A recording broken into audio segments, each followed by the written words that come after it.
ఓం నమ శివాయ. ద్వాదశ జ్యోతిర్లింగాల ఉపన్యాస యజ్ఞంలో ఈరోజు మనం 10వ జ్యోతిర్లింగం గురించి మనం తెలుసుకోబోతున్నాం.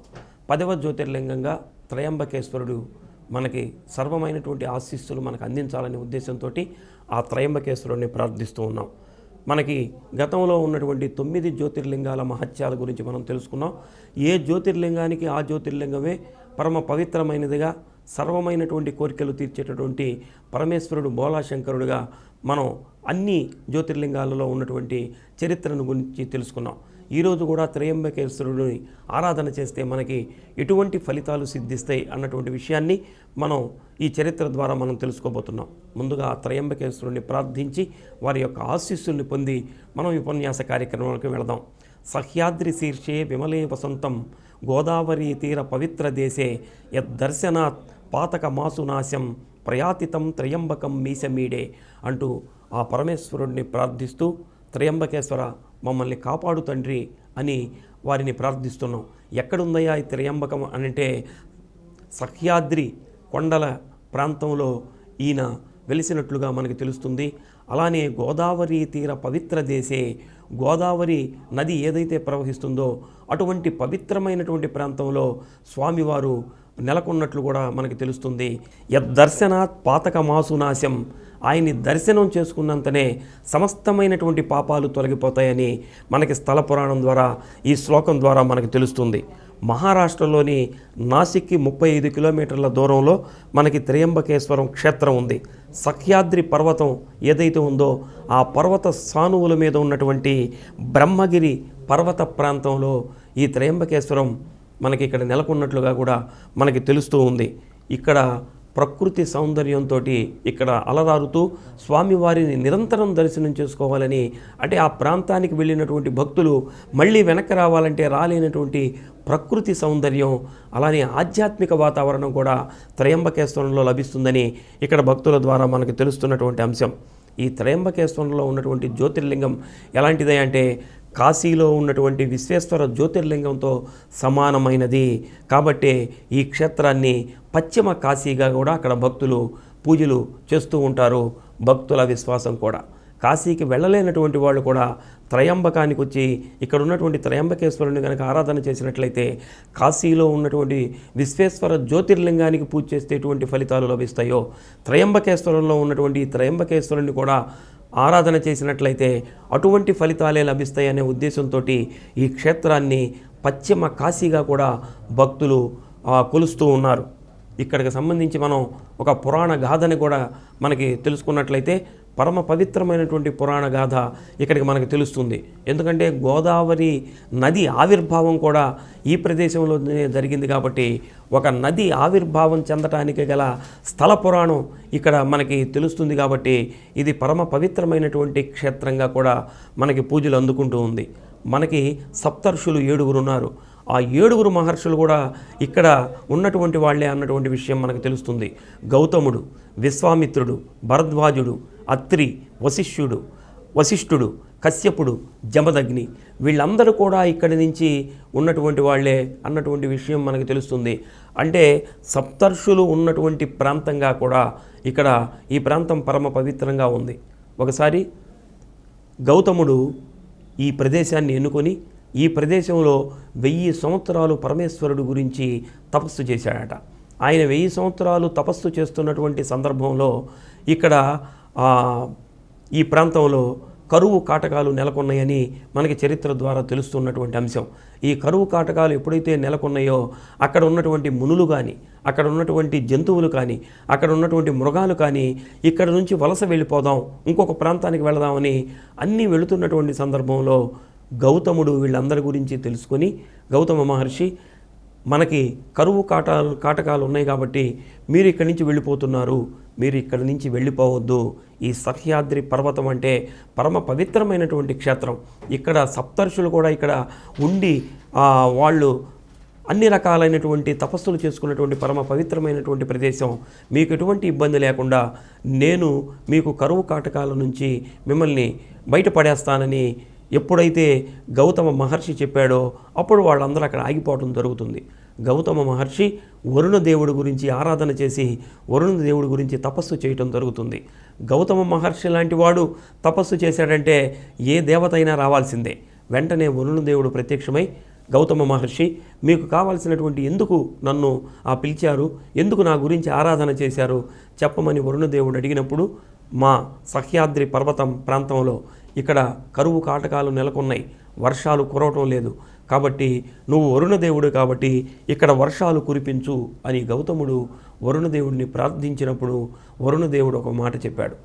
గౌతమ మహర్షి, మీరు చేసినటువంటి తపస్సుకి నేను సంతృప్తి చెందాను, మీకు వరం ఇవ్వాల్సిందే, కానీ పరమేశ్వరుడు యొక్క చూపు మీ పర్వతం మీద లేదు, కాబట్టి ఇక్కడ మీకు కరువు కాటకాలు నెలకొన్నాయి, వర్షాలు పడవటం లేదు, కాబట్టి పరమేశ్వరుడి యొక్క ఆజ్ఞ లేదు, కాబట్టి నేను వర్షాలు కురిపించలేను. అయితే మీ తపస్సుకు నేను మెచ్చాను. మీలాంటి గురువు, మీలాంటి మహర్షి ఇటువంటి తపస్సు చేయటం లోక కళ్యాణం కోసం మీరు చేశారు, కాబట్టి మీకు ఇక్కడ ఉన్నటువంటి మునులకి ఎటువంటి ఇబ్బంది లేకుండా ఒక కోనేటిని నేను ఇక్కడ ఏర్పాటు చేస్తాను. కోనేటిని నేను సృష్టించి నిరంతరం దాంట్లో జల ఊరేట్టుగా కూడా నేను అక్షయంగా ఉండేటట్లు కూడా నేను ఈ కుంటని అంటే ఈ కోనేటిని ఏర్పాటు చేస్తాను అని అటువంటి ఒక కోనేటిని, ఒక సరస్సుని అక్కడ ఆయన ఏర్పాటు చేసి నిరంతరం జలం ఊరేట్లుగా కూడా వాళ్ళని అనుగ్రహించడం జరుగుతుంది. అక్కడ ఉన్నటువంటి మునులందరూ కూడా ఆ కోనేటిలో నిరంతరం స్నానాలు చేస్తూ వారికి కావాల్సినటువంటి త్రాగటానికి ఏదైతే జలం కావాలో దానిని స్వీకరిస్తూ అనుష్ఠానానికి కావలసినటువంటి జలాన్ని కూడా దాని నుంచే నిరంతరం సేకరిస్తూ వాళ్ళందరూ సుఖంగా ఉన్నటువంటి సందర్భం. ఇది ఇలా ఉంటే ఒకరోజు ఆ కోనేటి దగ్గరికి గౌతమ మహర్షి శిష్యులు, అలానే ఇక్కడ ఉన్నటువంటి మునుల యొక్క భార్యలు కూడా నీటి కోసం అక్కడికి రావటం జరుగుతుంది. ఇద్దరూ ఒకేసారి అక్కడికి రావడంతో నేను ముందంటే నేను ముందు అని గౌతమ మహర్షి శిష్యులు, అలానే ఇక్కడ మునుల యొక్క భార్యలు కూడా వాదులాటకు దిగినటువంటి సందర్భంలో వీళ్ళ యొక్క వివాదాన్ని తీర్చడానికి గౌతమ మహర్షి యొక్క సహధర్మచారిణి ఎవరైతే ఉన్నారో అహల్యాదేవి దగ్గరికి వీళ్ళందరూ వెళ్ళటం జరుగుతుంది. అహల్యాదేవి వీరి వివాదానికి గల కారణం ఏమిటో తెలుసుకొని ఆమె విచారణ చేసిన తర్వాత ఆ కోనేటి దగ్గరికి ముందుగా గౌతమ మహర్షి శిష్యులు వచ్చారు కాబట్టి వాళ్లే ముందుగా అక్కడ నీళ్లు తీసుకువెళ్ళటానికి అర్హులు అన్నటువంటి విషయాన్ని ఆమె తీర్పు ద్వారా చెబుతుంది. అయితే మునుల యొక్క భార్యలకి ఈ తీర్పు నచ్చనటువంటి సందర్భంలో ఈ మునుల యొక్క భార్యలందరూ మునుల దగ్గరికి వెళ్ళి వారి భర్తల దగ్గరికి వెళ్ళి ఇక్కడ నుంచి ఆ గౌతముడిని, అహల్యని ఈ ప్రాంతం నుంచి పంపించేయాలి, దానికి మీరే ఏదో ఒకటి చేయాలని చెప్పి ఈ భార్యలు భర్తల్ని ఒత్తిడి చేయటం జరుగుతుంది. అప్పుడు ఈ ఒత్తిడి చేసినటువంటి సందర్భంలో వీళ్ళని ఎలా, గౌతమ మహర్షి లాంటి వాడిని ఇక్కడి నుంచి మీరు వెళ్ళిపోండి అని ఎలా చెప్పగలరు?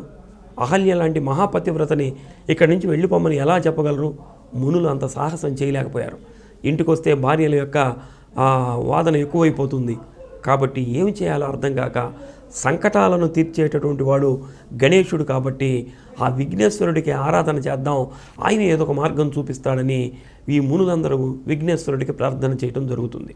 విఘ్నేశ్వరుడు ఈ మునుల యొక్క ప్రార్థనని మన్నించి ఆయన వచ్చి, మునీశ్వరులారా, ఎందుకు నన్ను మీరు పిలిచారు, మీకు కావలసినటువంటి సహాయం ఏమిటి అని విఘ్నేశ్వరుడు అడుగుతాడు. అడిగినప్పుడు, స్వామి, ఈ విధంగా గౌతముని యొక్క భార్య అయినటువంటి అహల్యాదేవిని ఈ ప్రాంతం నుంచి పంపించేయాలి, మా భార్యల యొక్క ఒత్తిడి మాకు ఎక్కువగా ఉంది అని ఆయన వేడుకుంటారు. వేడుకున్నప్పుడు విఘ్నేశ్వరుడు ఒక మాట చెప్తాడు, మీకు కరువు కాటకాలు ఉన్నప్పుడు ఆ గౌతమ మహర్షి ఆ వరుణ దేవునికి ప్రార్థన చేసి ఆయన ఇక్కడికి పిలిపించి ఆయన చేత ఇక్కడ ఒక కోనేటిని కూడా మీకు ఇవ్వటం జరిగింది. అటువంటి దానం చేసినటువంటి, మీకు దాహం తీర్చినటువంటి వాడిని ఇక్కడి నుంచి పంపించాలనుకోవడం అది ఒక ద్రోహం, అది ఒక పాప కార్యక్రమం, కాబట్టి నేను దీనికి సహకరించలేను అని చెప్తాడు. కాదు స్వామి, దీనికి ఏదో ఒక తరుణోపాయమైనా మీరు చెప్పాలి అని ఆ మునులందరూ విఘ్నేశ్వరుణ్ణి ప్రార్థించినప్పుడు విఘ్నేశ్వరుడు ఒక ఉపాయం చెప్పి ఆయన అదృశ్యమైపోతాడు. గౌతమ మహర్షి ప్రతిరోజు ఉదయం ఆయన స్నానానికి వెళ్ళేటప్పుడు ఒక గుప్పెడు ధాన్యపు గింజల్ని తీసుకువెళ్ళి ఆయన ఒక పొలంలో చల్లేవాడట. ఆయన స్నానం ముగించుకొని మళ్ళీ వచ్చేసరికి ఆ గింజలు మొలకెత్తి ధాన్యపు వరికంకుల్లాగా తయారయ్యాయట. అప్పుడు ఆయన వెళుతూ ఆ ధాన్యాన్ని తీసుకొని వెళ్ళి అక్కడ ఆ ధాన్యాన్ని వంట రూపంలో తయారు చేయించి ఆయన నిరంతరం ఎవరైతే ఆకలితో ఉంటారో వాళ్ళ ఆకలి తీరుస్తూ గౌతమ మహర్షి ఆయన యొక్క పవిత్రమైనటువంటి యజ్ఞాన్ని, అన్నదాన యజ్ఞాన్ని కొనసాగిస్తూ ఉన్నాడు. దీన్ని చూసినటువంటి ఈ మునులందరూ ఏం చేశారంటే దీన్ని ఎలా అయినా సరే భగ్నం చేయాలి అన్నటువంటి ఉద్దేశంతో గౌతమ మహర్షిని ఇప్పుడైనా సరే ఇక్కడి నుంచి మనం ఈ ప్రాంతం నుంచి పంపించాలనే ఉద్దేశంతో వీళ్ళు ఒక మాయా ఆవుని సృష్టించి ఆ చేలులోకి, ఆ పొలంలోకి పంపించి ఆయన పండించినటువంటి ధాన్యాన్ని ఏదైతే ఆయన మంత్రశక్తితోటి గింజలు చల్లితే ధాన్యం వస్తుందో ఆ చేలుని ధ్వంసం చేయాలనే ఉద్దేశంతో ఒక ఆవుని పంపించడం జరుగుతుంది. ఆ ఆవు వెళ్ళి అక్కడ ధాన్యాన్ని ధ్వంసం చేస్తున్నటువంటి సందర్భంలో ఇది చూసినటువంటి గౌతమ మహర్షి ఒక దర్భను తీసుకొని దాని మీద అదిలించినట్లు ఆ ఆవు మీద వేస్తాడు. ఎప్పుడైతే ఈ దర్భ అనేది పరమ పవిత్రమైనటువంటిది, ఈ దర్భ ఒక శూలంలాగా మారిపోయి ఆ గోవుని హతమార్చడం జరుగుతుంది. ఆ హతమార్చడి ఎప్పుడైతే గోవుని చనిపోయిందో వెంటనే ఇక్కడ ఉన్నటువంటి మునులందరూ వచ్చి నీకు గోహత్యా పాతకం చుట్టుకుంది, కాబట్టి నువ్వు ఈ ప్రాంతంలో ఉండటానికి వీల్లేదు, కాబట్టి నువ్వు భార్యా సమేతంగా ఈ ప్రాంతం నుంచి వెళ్ళిపో, నీకు గోహత్యా పాతకం చుట్టుకుంది అని వీళ్ళందరూ అడగటం జరుగుతుంది. స్వామి, నేను కావాలని ఆ గోవుని అదిలించడానికి దర్భను మాత్రమే ప్రయోగించాను, కానీ నేనేమి ఆ అస్త్రాన్ని ప్రయోగించలేదు, దీనికి ఏదైనా తరుణోపాయం ఉంటే మీరు చెప్పండి అని ఆ మునుల్ని అడుగుతాడు. ఆ మునుల్ని అడిగినప్పుడు ఆ మునులు ఒక మాట చెప్తారు. అంటే ఇది అసాధ్యమైనది అనుకొని వాళ్ళు ఆ మాట చెప్తారు. ఎక్కడైతే పరమేశ్వరుడు యొక్క తల మీద గంగాదేవి ఉందో ఆ గంగాదేవి నేరుగా వచ్చి ఈ ఆవు మీద కనుక ఆ గంగాజలం కనుక పడినట్లయితే ఈ ఆవు బతికేదానికి అవకాశం ఉంది, పునర్జీవితం అవుతుంది అని ఆ మునులు చెప్పినప్పుడు వెంటనే గౌతమ మహర్షి పరమేశ్వరుడి గురించి మళ్ళీ తపస్సుని ప్రారంభిస్తాడు. పరమేశ్వరుడు గౌతముడి యొక్క తపస్సుని మెచ్చుకొని ఆయన ప్రత్యక్షమై గౌతమ మహర్షి ఏం వరం కావాలో కోరుకోమంటాడు.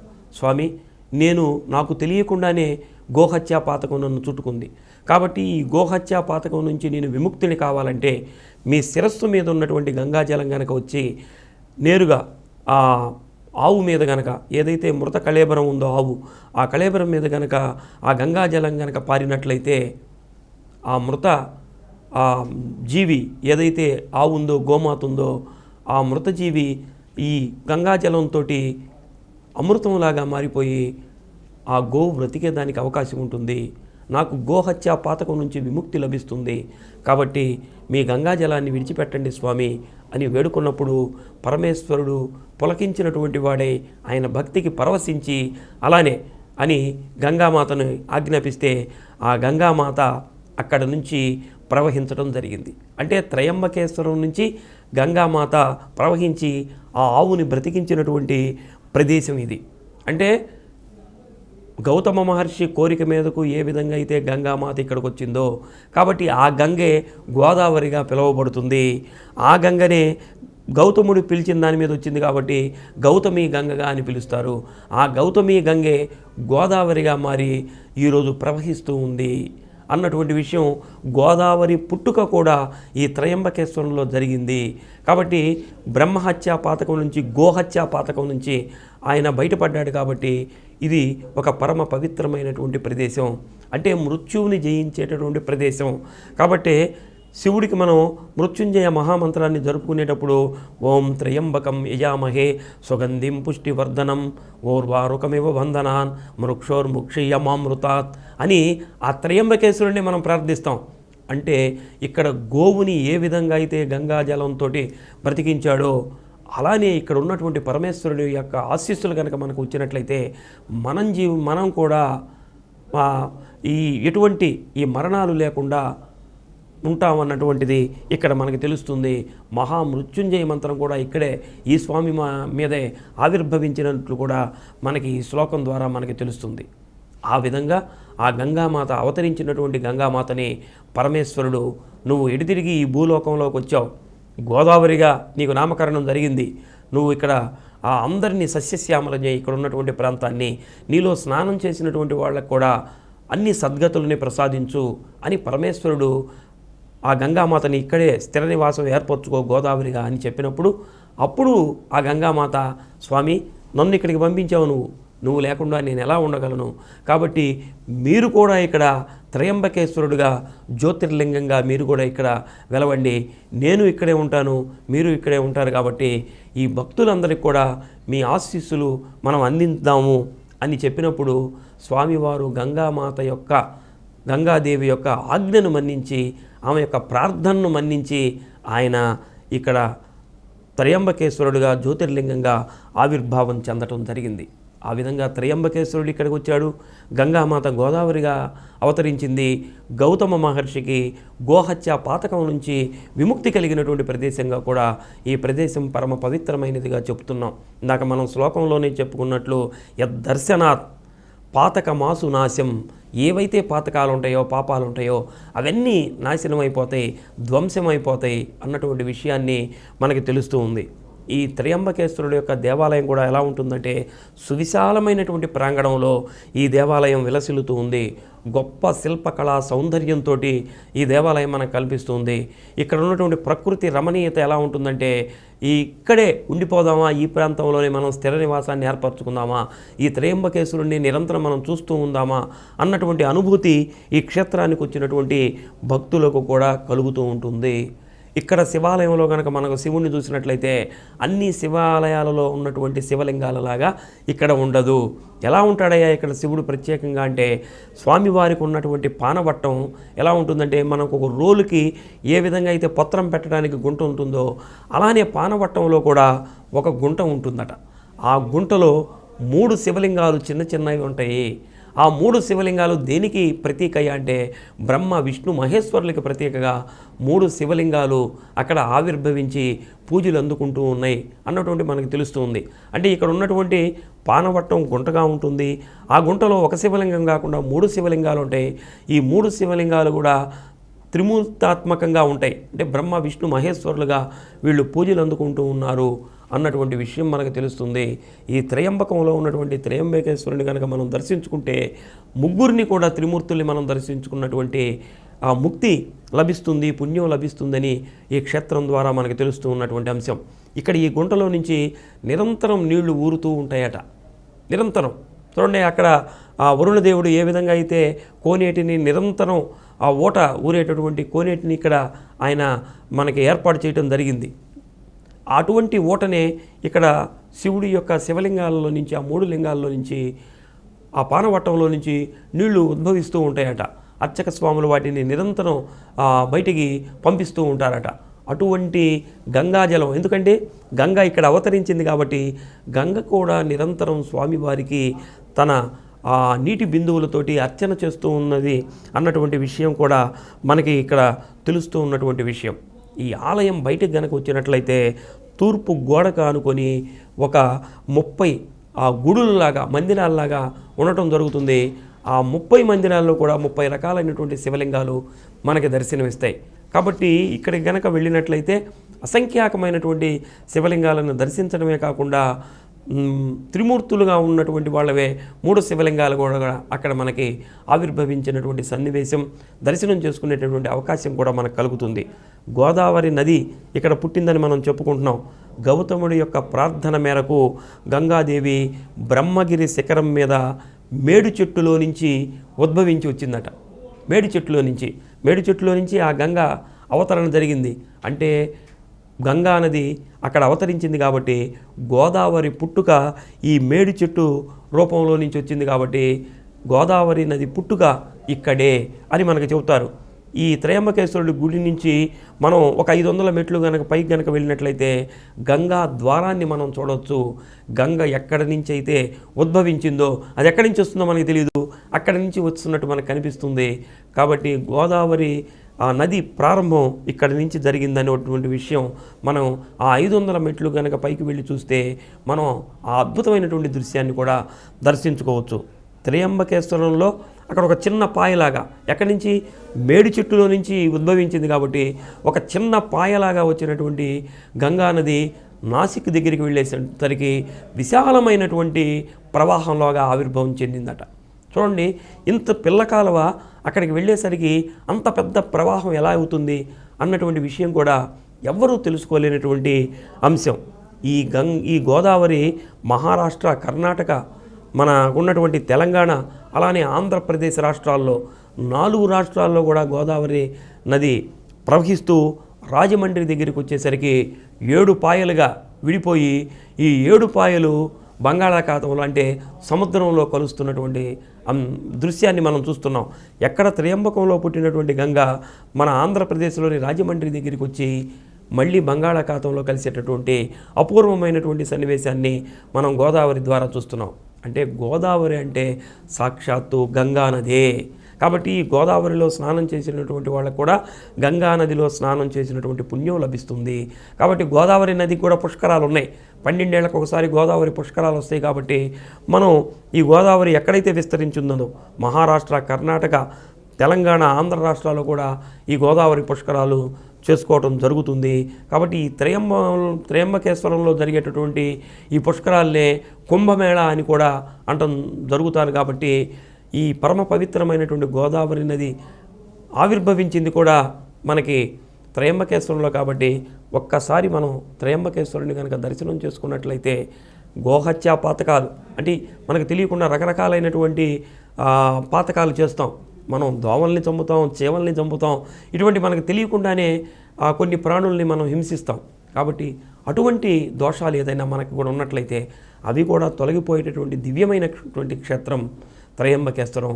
అలానే అకాల మృత్యు భయాలు కూడా మనకి తొలగిపోవాలంటే మనం మహామృత్యుంజయ మంత్రం కూడా ఈ స్వామి నుంచి ఆవిర్భవించింది.